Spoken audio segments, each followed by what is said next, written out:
Assalamu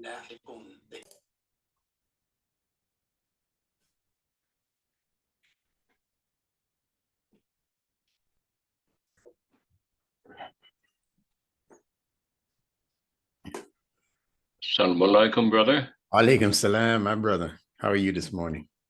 Very good. Good to see you. Can you hear me okay? I can hear you loud and clear. Yes, sir. Very good. This is a 5x5 hearing then. All right. Absolutely. Absolutely. Yeah, yeah. All right. Yeah, good to see you. Good to see you. Always a pleasure. I'm gonna have to let's see something about my background here. Let's see. It's not quite as neat as yours. You're making me a little bit jealous here, No, you know. man, I listen. I love that divider behind you. I wish I had one. It's okay. I might get something else, but I don't know. I'm just That's fine. maybe I'm getting a little bit too comfortable. But that's all right after so many years of discomfort. Yeah. So, yes, that was quite a session yesterday. Yeah, indeed.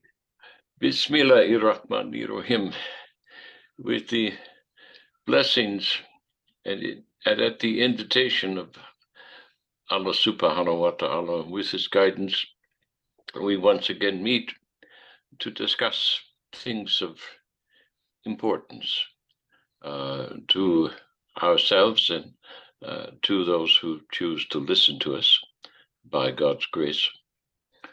And may we prove to be worthy of another profitable hour of exploration of the truth and expansion of the truth into the Samawat that is both external and internal. This great macro and microcosmic connection that maintains our lives and allows us to become cognizant of what's important in life. And there's nothing more important in life than our relationships with each other. And those relationships depend upon our relationship with Allah subhanahu wa ta'ala, and recognizing that He is our source creator and that He is our ultimate inspiration, and to Him we are all returning one way or another. And it kind of seems to me to be a one-way journey, you know. It's kind of like, Allah sent us out like a boomerang and it's going to come back, you know. It's going to come back. Yeah. And along that way, we're spinning and spinning and spinning and spinning, and God knows what we experience, but it's all somehow held in common. We have a common ground. We have a common experience of our existence.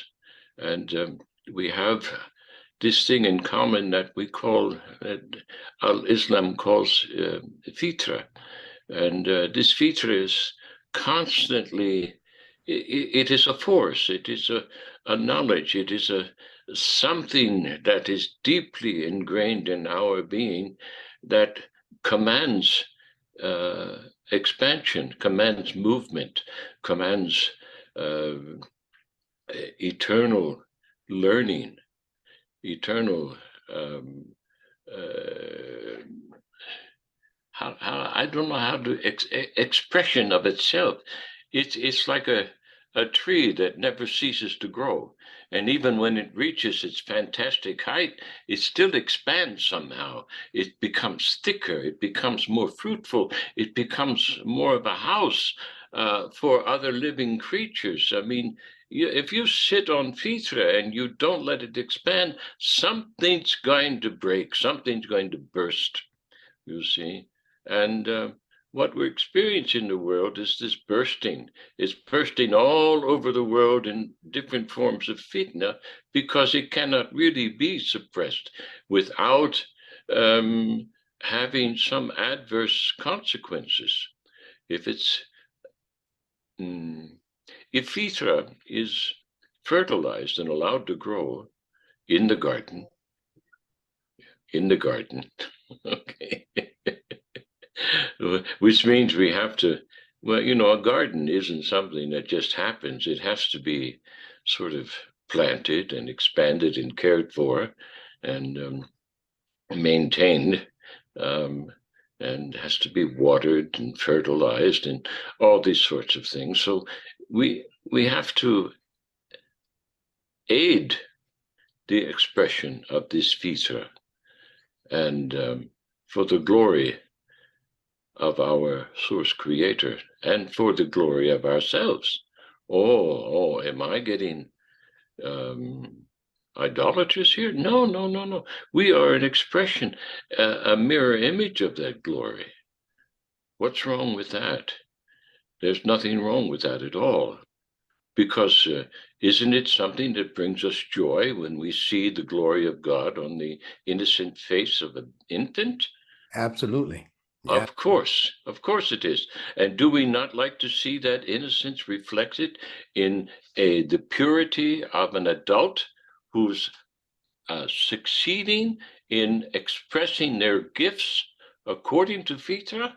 Of course, we love to see that. There's nothing more It's wonderful. satisfactory than expressing that beauty and experiencing that beauty. And why do we want to make things ugly? Why would we want to do that? Why would we want to neglect Vitra and just allow ourselves to expand as gluttons? You know, to expand as pure consumers of what is useless. No, that's what's happening in the world. We're imbibing so many things that are useless. And why is this? Well, there's a lack of leadership, isn't there? I mean, you take that innocent child, you take that beautiful, beautiful smile they all have and express it sometime, coming up, especially during those first few glorious months when the doors to heaven are still open. You Yes. can see them on the child's face, you know, and you have a brand new grandchild now, do you? Yes, indeed. Yes, yes. So you're Couple of days you're old. you're going to bask in this glory. You see, Absolutely. I have a brand new granddaughter as well Right. in Right. Borneo. So this glory is something to behold. Why would we want to destroy it?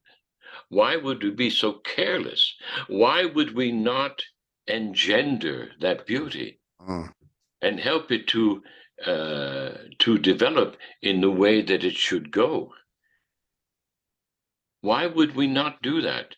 Well, there's a couple of reasons. One, we become selfish, and two, we become ignorant of the fact that that's a responsibility. mhm. Okay, are the parents not responsible? Sure, they are. So how can we welcome the company of a woman who doesn't even know she's pregnant and gives birth on the toilet? This Wow. happens. Yeah. This happens. Yeah. I've seen it. I've seen it happen in the emergency room. I've seen the products. I've seen the result of such um, degradation and such degeneracy Mm. of the consciousness, of the human consciousness. This is worse than animalism. It's worse. Animals are much more conscious and cognitive and responsible than such human beings. Or they haven't even reached the state of human beings now. Oh my God, here I go again, stepping on toes. Well, that's what I'm designed to do, to wake people up to things that they take for granted. And one of the things that we take for granted is leadership, is leadership. Oh, well, we just vote and we have a leader, right? Is it that simple? Mm. Is that responsible? Yeah, is it?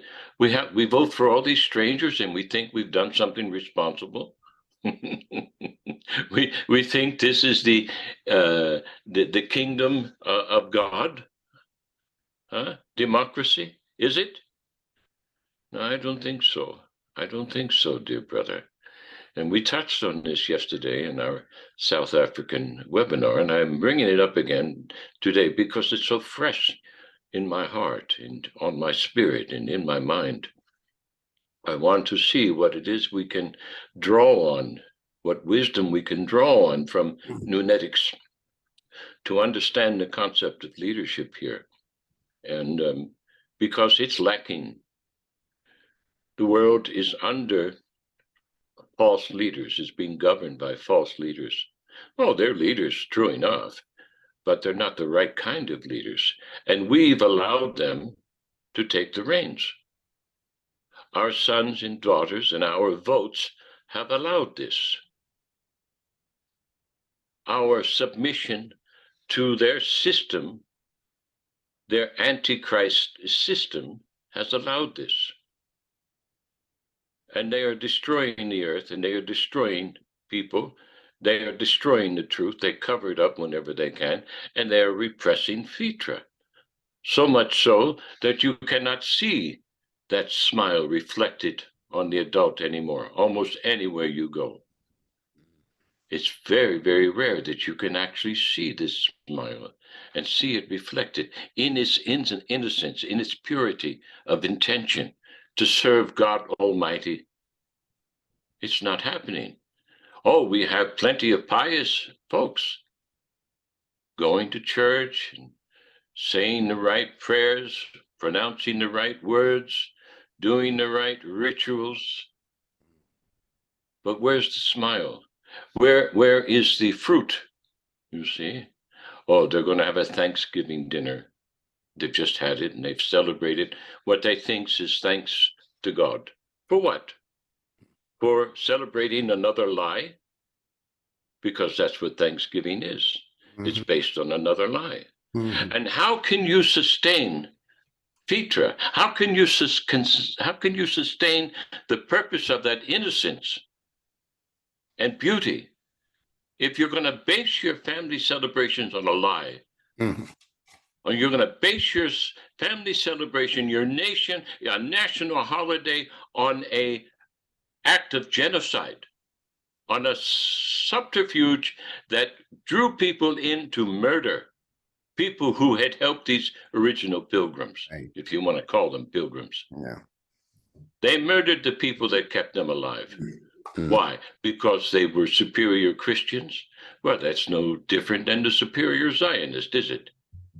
It's the same thing. It's the same ideology. And how can that false ideology sustain Fitra? How can it sustain the beauty that God intended to develop into this wonderful tree of life in the human being that we call the human being? It cannot, and it will not. It is doomed to fail. It only produces poison, and poison cannot sustain life. And this whole process is dependent upon leadership. And we have a couple of words in the Quran that refers directly to leadership. And we don't really and truly understand them.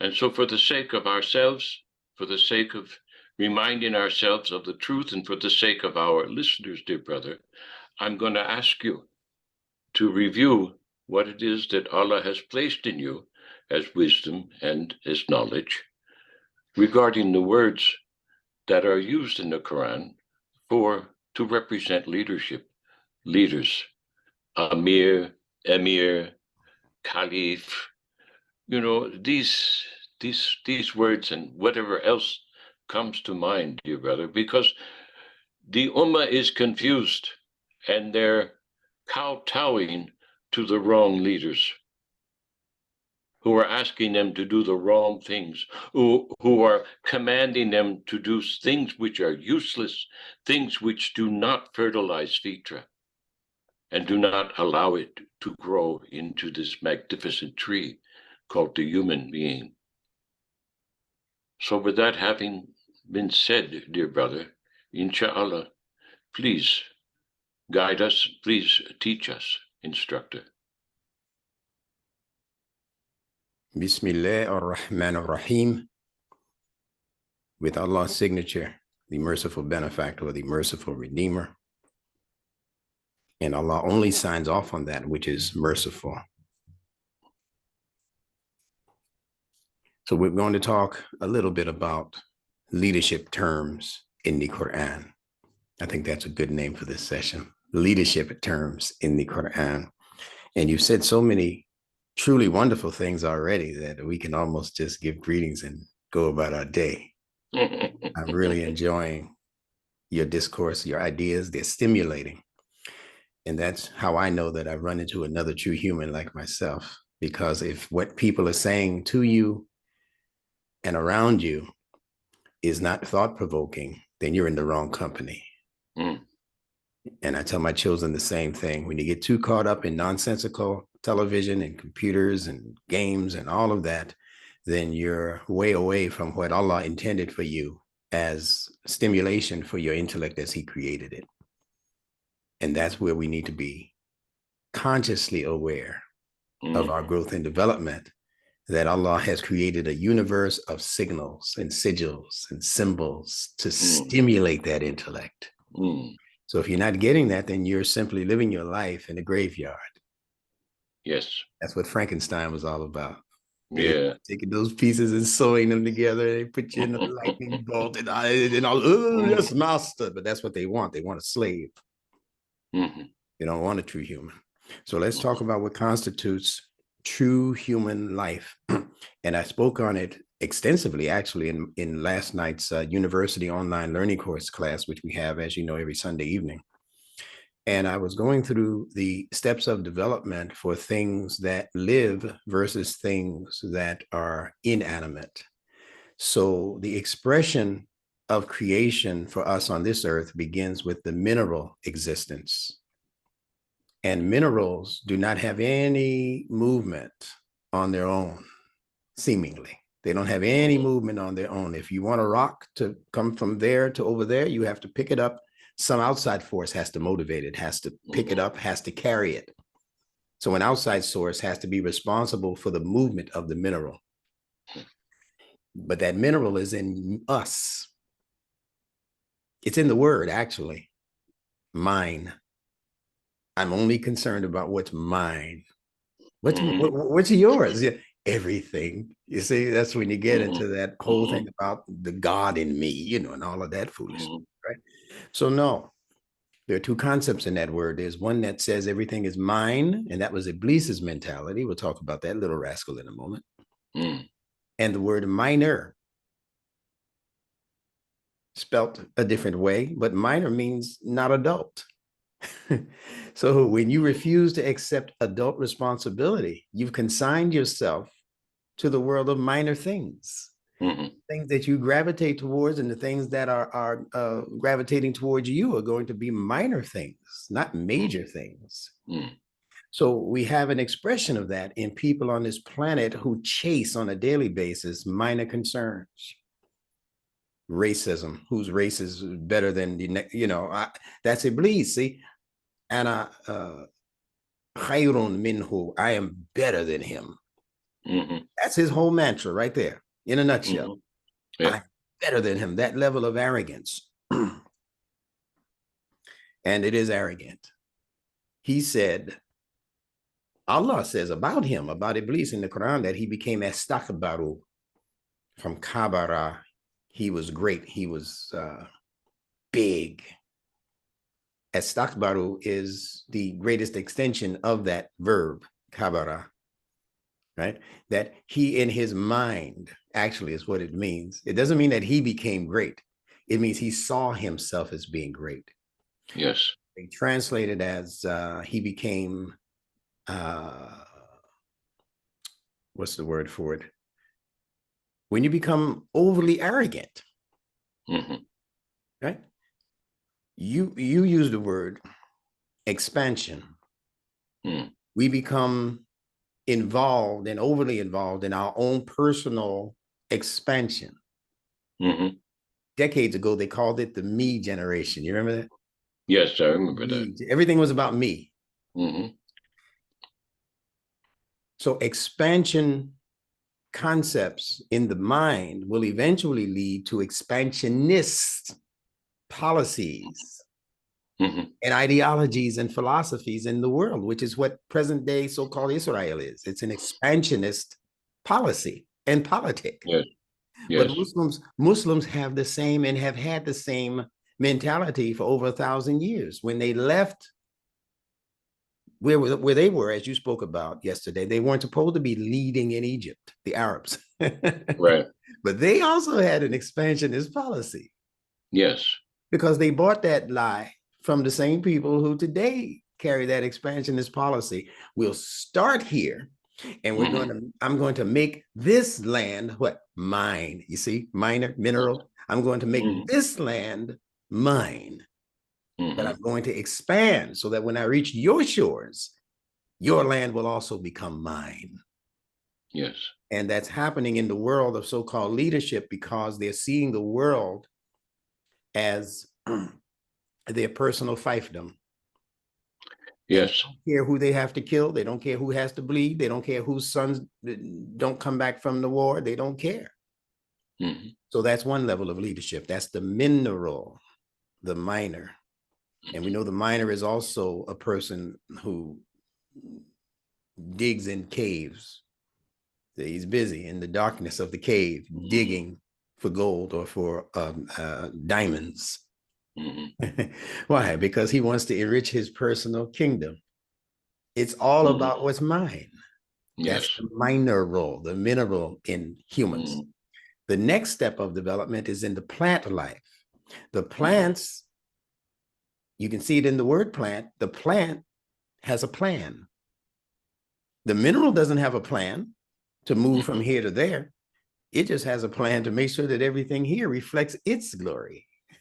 You know, but the plant people, they grow up, but their limitation, doctor, is that they can't grow out. They remain stuck in the place of origin. Black Lives Matter. Oh, yeah. White man, superior man. See, their place of origin, they become stuck in that soil. See? And that soil eventually dries up to become non-humus. No moisture, no water content, no nutrients from the water. None of what the water represents is active in that person's personality because they are stuck where they are. So the plant can grow up intellectually. You can become smart, but you can't make progress outward, which is the social life, the things around you that you now have to relate to. People don't know how to relate to social issues because they're so stuck on where they are. I'm a Democrat, by God. I'm a Republican. So they're so stuck in that dry soil. And that's why they're expressing no true growth, no true human growth. So that's the plant. It can grow up, it can become smart, it can get degrees and diplomas and certificates, but it cannot tell you how to fix society. And that's what we're experiencing on the most part now for most of these so-called leaders. They have book smart, they have book knowledge, they have degrees. They went to this college, graduated from that university, but they can't tell you how to fix a simple neighborhood like Harlem, New York. We can't fix it. What we have to do is supplant it, and we have to just go in there and take it over because it's mine. It's not. It's mine. You see what I'm saying, right? Yes. Right. So that's the plant. It grows up but can't grow out. Now you have the animal life, another graduation brought to us by Allah. This is Allah's fitrah we're talking about. Yes. Instructing signs, the ayat that He's placed in His fitrah. So the animal can grow up like the plant. The animal can go a step further because the animal can move out and change its environment. The plant can't change its environment. It has to suffer whatever comes into the environment. When it's time for winter, the plant has to stay there and pray for a new day next year this time for growth. But the animal can fly south for the winter. The bear can hibernate. You know, these animals can do things that plants can't do. So it has a higher measure of freedom. We're talking about human freedom when we talk about leadership also. So the animal life, they have the advantage of being able to grow up intellectually. Now we're talking humans, intellectually growing, socially expanding, growing. But the deficit for the animal is that it can't change its instinctive habits. It can't change its habits. Yes.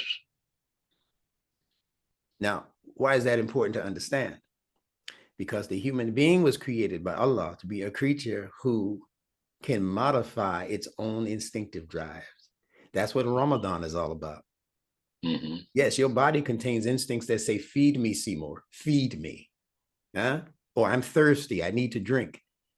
And Allah brings in a discipline through the guidance of the Quran that says, yeah, I know you need to eat and you need to drink, but here's when I want you to do it.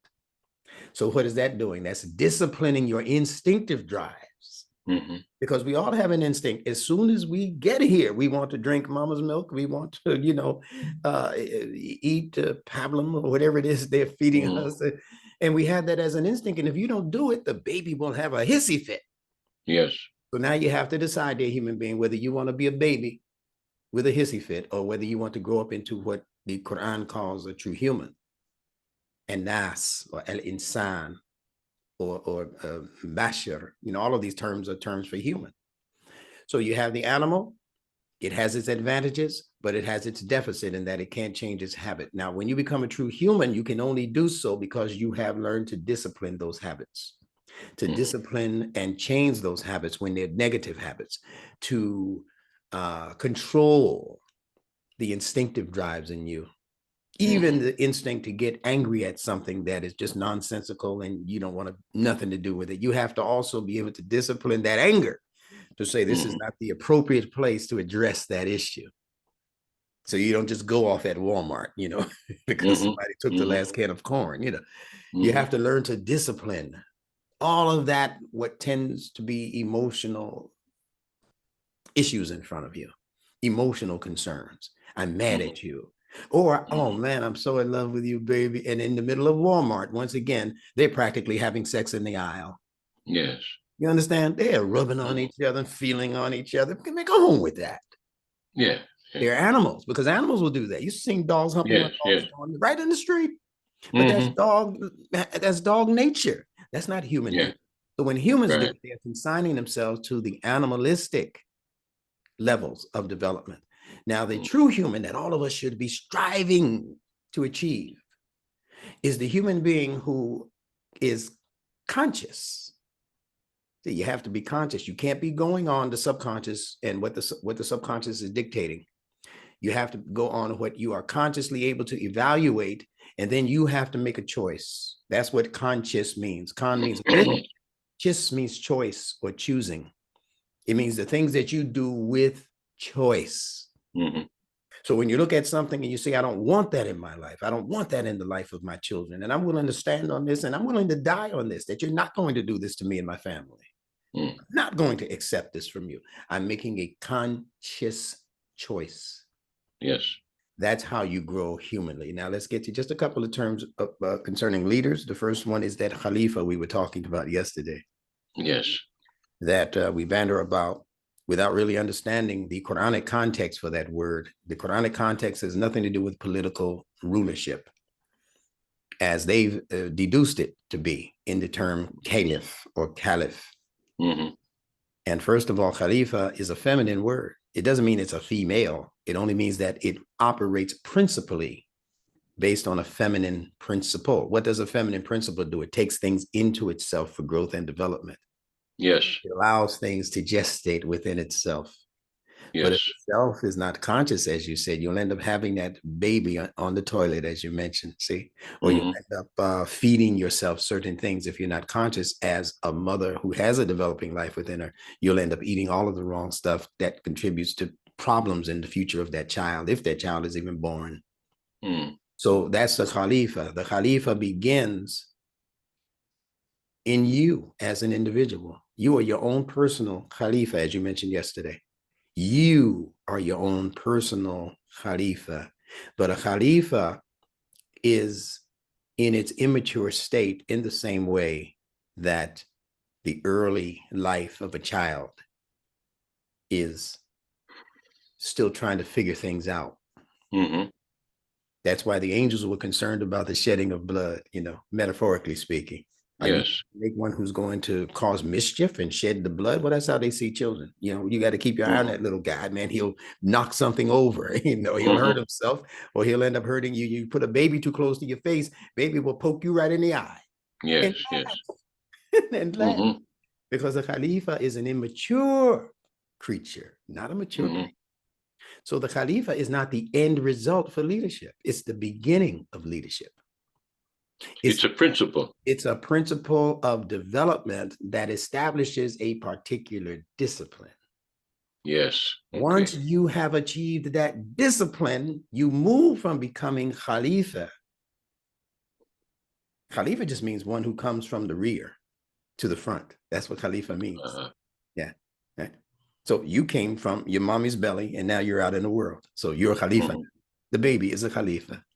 Mm-hmm. Compared with the English word calf, baby cow. Mm-hmm. Okay. CLF, calf, silent. Yes, got it. And then Khalifa or Khalafa, right? The same word. That's where they got. These people went all throughout the Quran to establish their sciences.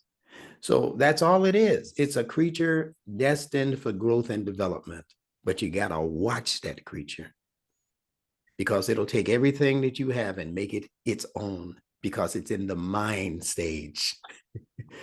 The baby will grab your finger as though it's his, right? The baby will grab the rattle and it'll be hard for you to take it from the baby because they're in that mind. This is mind stage. Now, every child is born upon that principle of Khalifa, and it has to grow. It's destined to grow. But what is the end result of that growth? The end result of that growth is what Muslim leadership should have maintained, because Muhammad the Prophet left this concept that I'm about to explain. He left it with them. Yes. And it was preserved in that very famous Bukhari Muslim hadith, where Muhammad the Prophet is reported to have said that if your Amir, he said, accept your Amir. He didn't say Khalifa. He said, accept your Amir, even if he is, dark-skinned, raisin-headed, whatever pejoratives. I think they were lying about him saying that, because I don't think the Prophet would have ever called somebody a nigger. That's really what that language is in Arabic. It's the same as somebody calling me a nigger.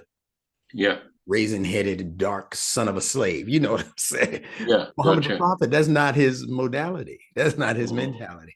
But I accept the principle of what they're trying to establish in giving us that particular 9, if you will. Now, but he said Amir. Now, what is an Amir? An Amir is the ultimate leader for this reason. In ancient Arabic and in ancient Syriac, they have the word mir. We don't have it in modern Arabic, and it's not a word in the Quran. Although other words that could compare, if you just study the M and the R in words in the Quran, like Maryam, you'll see that mir represented, it was actually an occupation akin to what we would call seafarers, and the people who worked in the hull of the ship, and the people who hauled in the fish, and the people who did that kind of grunt work on the ship. The leader of the mirs was called an amir. That's how we got the English word admiral. Oh, I see. Gotcha. See? All right. Yeah. Now, so what's the difference between a mir and an amir?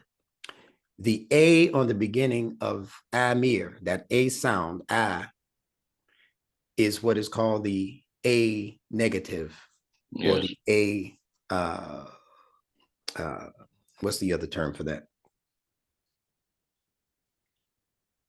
That's a kind of negation. Yeah, the A of negation, yes. The A of negation. Okay. Now, what does the A of negation do on many words in Arabic and in English and in other words? It makes the word coming after it negative, or it's to say that it is not that. So an amir is one who is not a mir. Okay. Now let's talk about what mir means.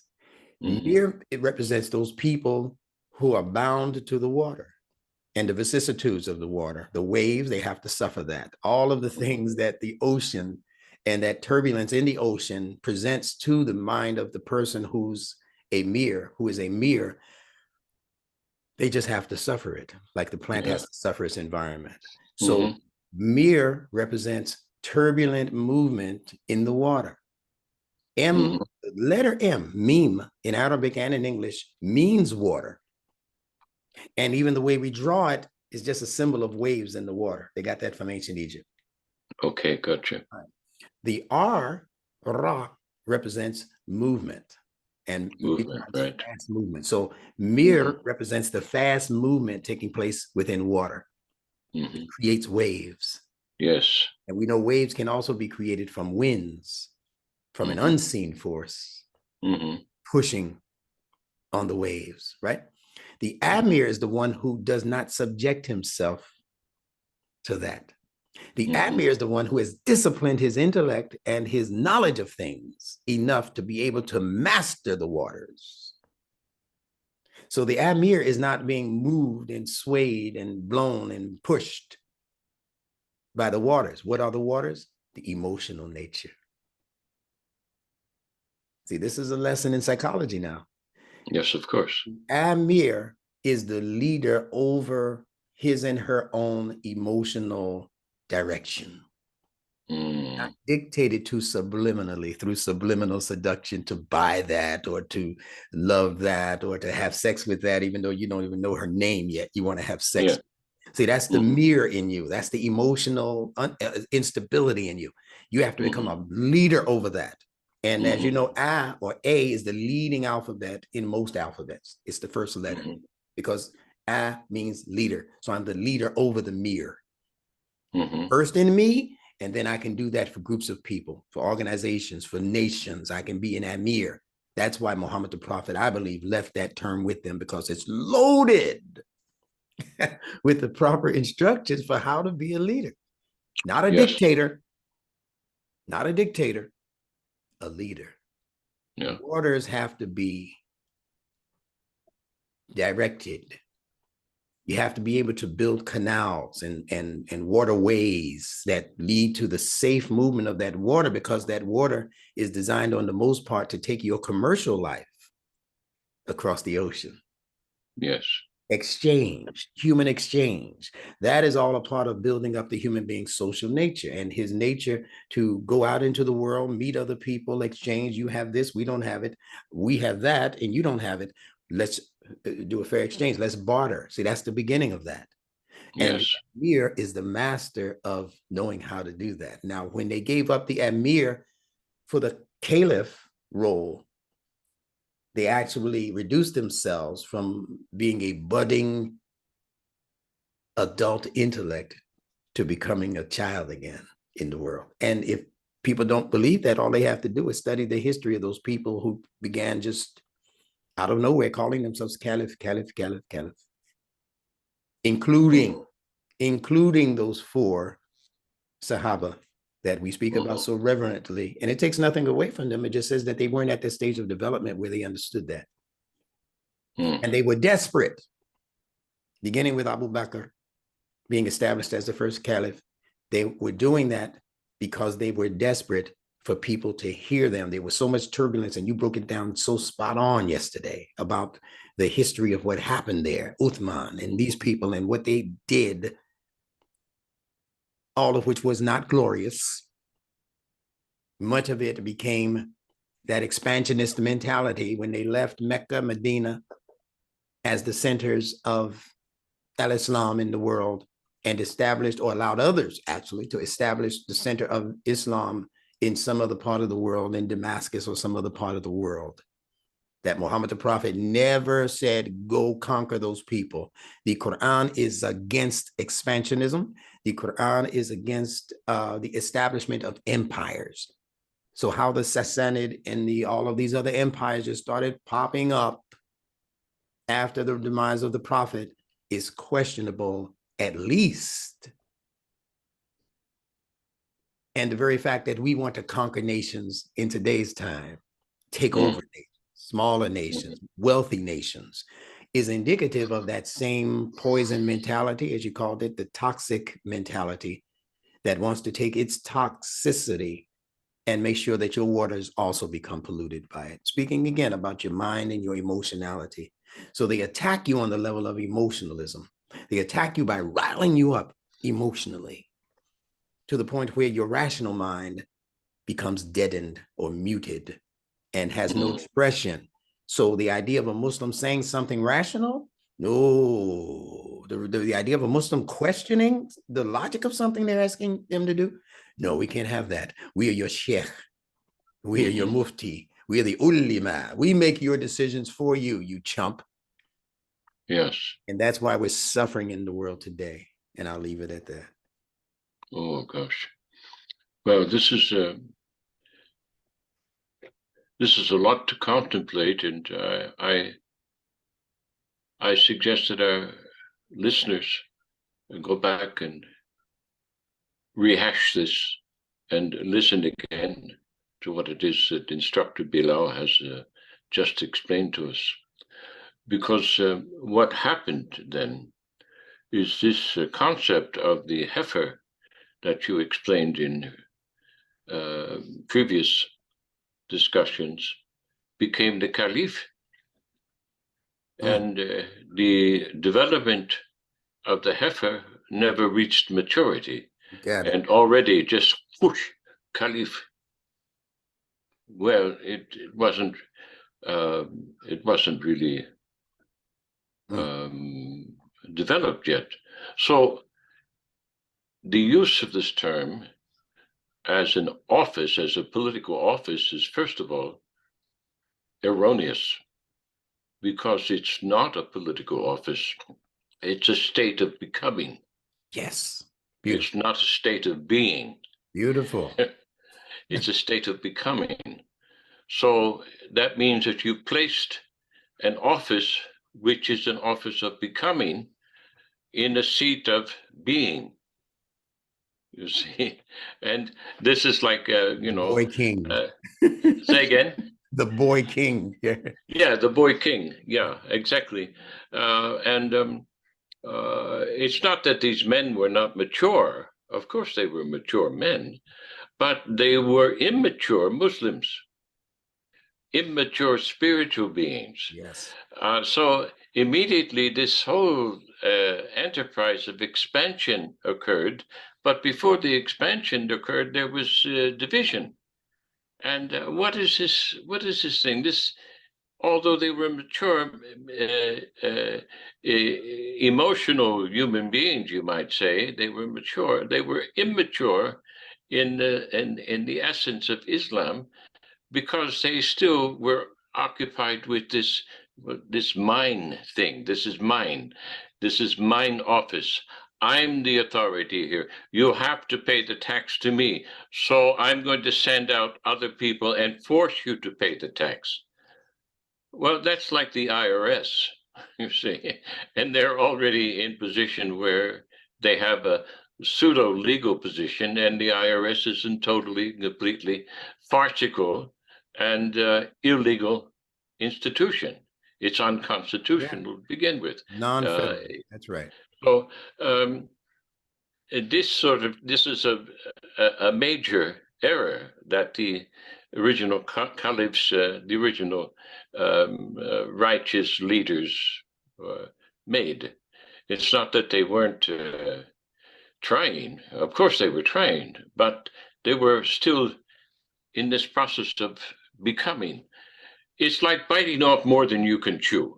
I'll put it that way, because well, they hadn't consolidated their position, and already they're fighting amongst each other as to who's going to do what and how this is going to be done. And I don't mean one righteous caliph against the other. I mean the companions. They were already squabbling. Yes, sir. You know what the problem is. I met this when I was on certain boards at hospital administrations, and or even in certain military situations where people fail to submit to their leader. You see, and maybe they might say they're going to submit, but behind the scenes they don't, and then they do things to subvert the leader's position. Maybe they do things, passive aggressive things, like not protecting him or not informing the leader. This is what's happened apparently to Putin with respect to Ukraine now. There are people under him They told him lies about the readiness of the military. Yes. And this was ready. We have enough forces. We have enough supplies. The supply chains are all in place. All you have to do is invade. And then he runs into this roadblock, you see. And why is it there? Well, because he was told lies. So there's this passive aggression that takes place, or there's errors of omission, errors of ignorance. Maybe they didn't know they weren't prepared.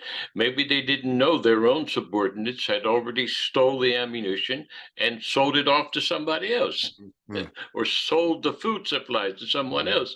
So mm. they weren't prepared to do what they did.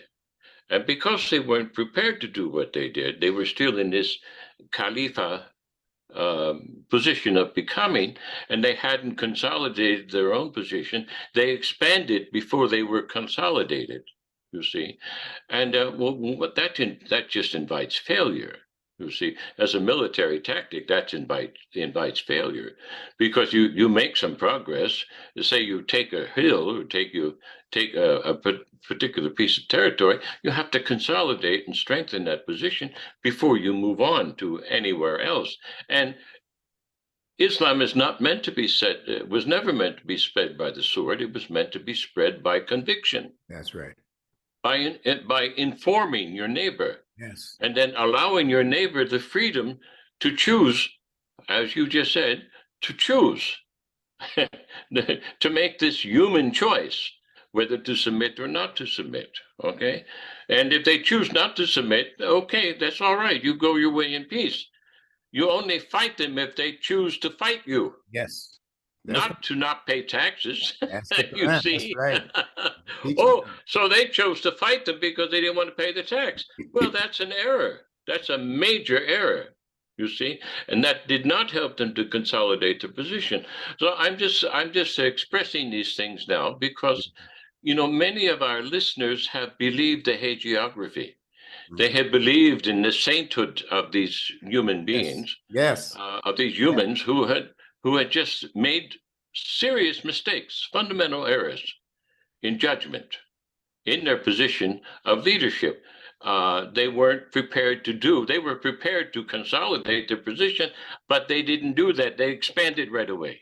Okay, this is against nature. You see, it's Yes. against logic and rationale, as a matter of fact. So they had not reached the position of emirship, but they assumed it, and then they call it a caliph. Well, look, I know as a principle of magic, a principle of propaganda is you use a word that has a meaning to misrepresent what you're trying to get people to believe.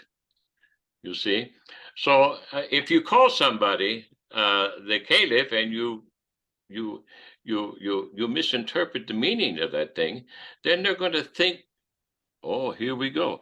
They're going to think they're greater than they are. This is the Iblisian mistake, isn't it? That's right. We come in full circle here now, Yes, brother. indeed. Good. Yeah, I think I'm learning from you. Alhamdulillah, inshallah. We're learning from each other. Alhamdulillah. So this is very, very fruitful. It is a very, very fruitful conversation. I truly appreciate what you've shared with me because it helps me, and I hope it helps our listeners to sort out what went wrong and how the avenues, how the walls of justice fell. And these walls of justice are meant to be in place to consolidate the house of Darul Islam, Al Islam. And they fell right away. These walls fell right away. So the consolidation never took place. Fitna entered. The companions did not handle it appropriately. They did not sit in council. They did not seek divine guidance, because had they sought divine guidance, they would have realized their errors and they would have corrected them, and they did not. They just kept on moving forward like this animal thing that you just mentioned a few this animalistic tendency. Okay, well, we can't do this. We're gonna go over here and graze over here. Let's take the whole herd over there, and then oh, what are we gonna do when that grass is eaten up? Well, let's just move them all over here. You know, this is Yes, not yes. Oh, you're hitting it. this You're is hitting and so what happened? A certain desertification, both naturally and metaphysically, took place Yes. because they turned their gardens in the Medina into deserts because they didn't know how to take care And of those gardens. the deserts are full of minerals, eh? Yes, yes, Sand, yes, it is. rocks. There you go. They turned the whole thing back to minerals. Mine. All of this is It became mine. mine. Yeah. Yeah. So, wow, this is a wonderful lesson, and Yeah. I hope that our listeners hear what we're saying. It's a bit above the everyday meal, but I think that many people who have the capacity or the directives to listen to our conversations will also have the capacity to comprehend what it is that we're saying And do here. the research. It's really that simple. Just Yeah, depending yeah. on what people say to you and just say because Dr. O said it, the instructor said it, Oh, okay, yeah. it must No, be. no, No, you have to research, assume that we don't know what we're talking about, or assume that that's correct. we're making mistakes in the logic. Yeah, You have to follow up with giving yeah. you the dictionaries, online etymology dictionary for the English language. You have your Lane's lexicon and your dictionary of the Holy Quran for the Arabic language. Then you feed our commentary into that sift and you begin to see what comes out that Yes. more sense to you. May I make one more contribution, although it's a continental connection one Yeah, that go ahead. I have to continually promote that Nunetics book behind me. Yes, of course. The understanding of Of every course. Fitra-based Arabic letter. So you have to understand Arabic letters not just as letters in a letter system. You have to understand that Allah chose this language because those letters had been protected by Allah Yes. against outside influences and ideas. Hmm. They were in a particular place where they Hmm. were not being invaded, they were not being pounced upon by the major Hmm. powers of their day. The Persian Empire is on their right, the Roman Empire is on their left, and none of those major empires decided to swoop down and conquer Mecca because there was nothing there to conquer except minerals, Yes. Yes. including the black stone. It's a mineral. Yes. Yes. The Yes. sand, those are minerals. That's right. So because of that, because the first thing an invader will do is start influencing your language, Hmm. bringing in new terms, that suit their political and economic advantages, right? Yes. That didn't happen. So the Arabic language remained the purest language on the planet at that time. So Allah chose Yes. pure language, not because of the Arabs, but because of the elocution of that language and what it is able to suggest because it had not broken away from its parent called the fitra. The fitra Yes. produced those sounds, those letters, those inferences, right? Mm. All right, so look at the word Khalifa again. I'm going to show Mm. you two things. First of all, pay attention to the movement within your mouth because that's where fitra begins. Mm. So when you pronounce the sound kha as a letter, kha, it's the clearing house. Back to this room. Yeah, you feel it, right? If we get something stuck back there, chicken bone, it's like, Mm-hmm. you'll start Yeah. choking. So Mm-hmm. is something, yeah, it comes from the rear. See? Now remember, the meaning of Khalifa is one who leads or comes from the rear to the front. Yes. You see it, the case I'm I got you, yeah. Then you have the letter lam, the L sound. Kha, la, fa. Kha, la, lam has to have your tongue travel to the top palate and stick there. La. Yeah. See, it's not like R. R is the sister to lam because the R has to have your tongue travel up there also, but it's electric. That's R. Lam is magnetic. So now electromagnetism is introduced through those two letters in Arabic. That's what makes the language so powerful. Mm-hmm. So coming from the back, rising to the top, and staying there, sticking there, meaning allowing your objective to always be rising up a little bit higher. and sticking to your principles as you rise. You're not sometimes, you sticking to the principles. It's talking about the creation of a Khalifa based on the fitrah of these letters. And then you have fa. Fa is when you take something from the mouth, the open mouth. That's what fa means, the open mouth, and you express it into the public. So it's something that comes from the back, rises to the top, and then expresses itself in the open. See, that's a Khalifa. Now, khalafa are also interchangeable with the letters that give us the word bakara, el-bakara, the heifer, right? I see, yeah. Why is el-bakara the chapter which Allah chose to inspire Muhammad the Prophet to put the same story of the Khalifa in? The story of the Khalifa is in el-Baqarah. This is how you compare Quran bil Quran. Yeah. With itself, not by finding the exact root word and seeing where that root word, how it's used, all that's what the average scholar will tell you. That's not all there is to comparing the Quran to its own logic.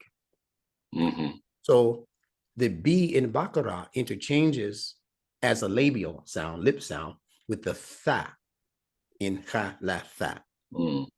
Fa, lips, fa, fa. Ba, lips, ba, ba. So they're interchangeable in all languages, not just Arabic. Now, so, and now look at the qaf, the baqara, qaf, the Q. It's a guttural, so it interchanges with the kha, which is also a guttural. Yes. Qaf comes from the back of the throat.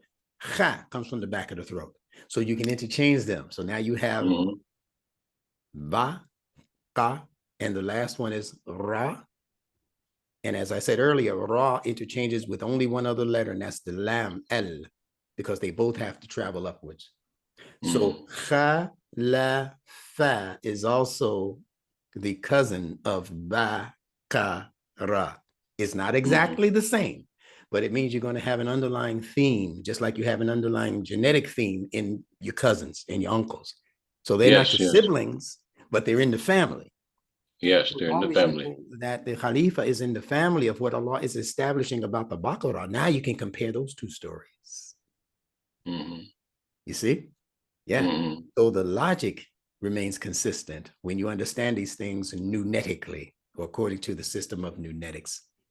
Yeah. So anybody out there in listening audience, if you want to know how to obtain your personal copy of Nunetics, all you have to do is email me at cosmicquran1@gmail.com, and I'll spell it out for you. COSMIC, the number 1, cosmicquran1@gmail.com. You email me and I'll show you the quickest way to get that copy to you. Very good. And thank you for that commercial. Oh, that's okay. I would also recommend that our leaders get another look, a more practical look at the history of Islam and the history of Arabia by reading Professor Albert Horaini's history of the Arabs. He's from Oxford. He wrote this history about 20 years ago. It's excellent. And it shows you elements of the history of this time that most people don't concern themselves with. It's not taught commonly to folks in the madrasa. The hagiography is taught. So there's a sort of superstitious imagination of what life was like that avoids the reality. So if you want to get an Ibn Khaldunian perspective, you read Professor Horaini's History of the Arabs, and you'll have a better understanding for what these original companions of our beloved prophet had to deal with, and how they were dealing with it, and how they committed serious errors of judgment. Yes. Okay. They were not perfect people. They were not saints, if you want to use that.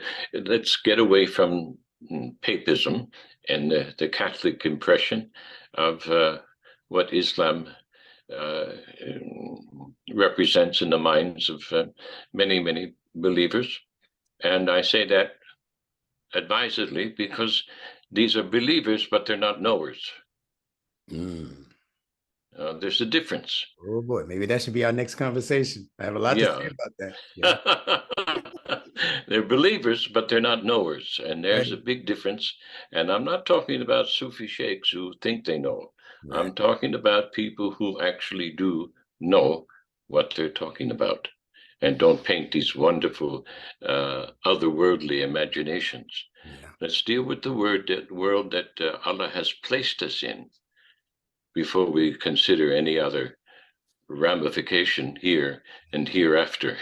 Yeah. Yeah. So I want to thank you again, Oh, dear it's brother, always for my letting pleasure, me share my this brother. hour with I you. love waking up And on Monday uh, and anticipating this session. inshallah, Yeah. we'll meet again next week and take the Inshallah. next step on Sundays and Mondays. Yeah. Um, and with that having been said, brother, wassalamu alaikum wa rahmatullahi wa barakatuh.